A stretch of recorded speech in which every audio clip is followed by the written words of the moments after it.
Good afternoon guys. So nagtika lang kita dire sa may aton Iloilo International Airport, no. What you're looking at is the airport tower, no. So dira na ang mga aton yung mga aircraft controllers, no. Dira na sila nga duty kag mag direct sang traffic sang aton airspace dire sa Iloilo, ano. So anyway, may kita nga balita. Well, it's old but I'm not sure kung na-implement na, but then some of it are already implemented the last time kay do naguba sa may aton nga passenger terminal dire ang aton nga mga aircon kay ang aton nga, well, they call it chillers pero actually mga aircon siya guys, kay tama kay init sang summer to bala sang El Nino time, ano.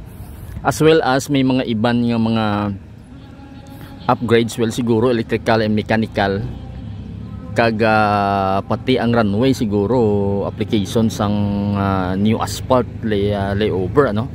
Kag ang I would think that they need to upgrade ang runway. I'm not sure kung tama akong pagka-intindi kay currently I think mga 2.5 kilometers ang aton runway, but then kinanglan mo sang longer siguro mga 3 kilometers para nga maka-accommodate sa mga larger aircraft like I think there was some of them the Airbus nga A330neo, no, mga bigger newer aircraft ini sila. So ga-require sila sing mga longer nga runway. So currently I believe 2.5 lang ning aton nga runway or susubra sa 2 kilometers, pero kung may mga gusto kita i-accommodate ng mga aircraft in the future, kinanglan natin sang longer nga runway.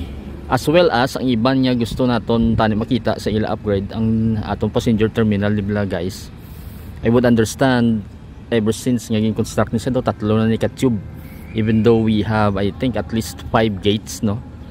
Then ang hindi mag-agi sa tube ti magi ka sa ground, then masaka ka lang to magi ka sa ginaparkingan sang aircraft or may bus kung tigilinit, kung layo gid siya, then masaka ka to, hindi ka magagi sa tube, which is ang usually ang direct nga nag-connect sa aton ding terminal, ano. Like in this case amo ni siya ang area dire, kung makita nyo dira may mga tao nga nagalakat guys. So may tube na dira, no, direkta sa aircraft, pero ti kung occupied ina sang other nga mga airlines kag gusto nato ma-accommodate sang most probably kung mayara kita 400 ka mga aircrafts or mga nagabiyahe bala guys, kag gusto natin ma-accommodate nga double sina. So sa mga 700 or 800 kinahanglan natin i-upgrade ang aton nga passenger terminal, which is currently pila lang, tatlo lang ka-tube. So I would think siguro base i-expand pa kanto dito kay diri base wala naman sang space sa diring area coming from the airport tower. Kung diri ka magkanto, so diri ang drop off point, ari huguli sa may parking spaces naton diri guys. So paid parking na diri sa aton nga tubang sang airport, ano. Ang drop off point naton of course dito. So dito kita gahulog sang pasahero naton sa departure, no. Ang arrival sa Uluunhan of course may alagyan sila dito sa Ulunan, kag dito na tong carousel naton. Kung familiar ka mo di sa international airport naton, ang aton gani nga mga, so una may mga TV pa na diri, no, may mga TV na da guys, LCD nga para nga mag pakita bala sang current nga flights, pero do wala man subong to patay siya, unlike sa mga international like the Singapore and Hong Kong airports naton nga may mga lagko ang mga screen, no, mga international. Currently gidulom dumaulan gani, so amo na siya guys. So may mga hulaton naton, tanaw naton kung ano nga mga further nga mga upgrades ang ilang pag-aobrahon dire sa aton nga international airport, no. Kaya muna ang I think do 2024 pa ina nga ginhambal nila nga may upgrade sa aton airport, pero do siguro 2025 nga budget, ano. So muna ang diri gali nga side sa una wala isa ga-exist. So subong may pre-departure areas kita dire, may mga pagkaon bala guys. So kung makita nyo dira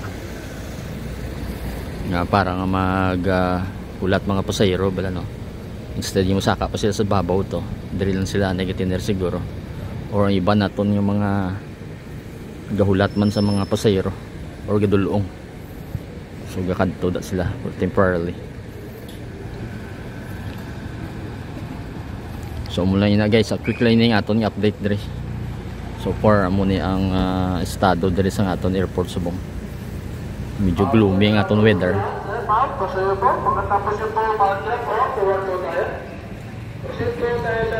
Till future updates ng aton ding international airport guys. Till the next video. Thank you for watching.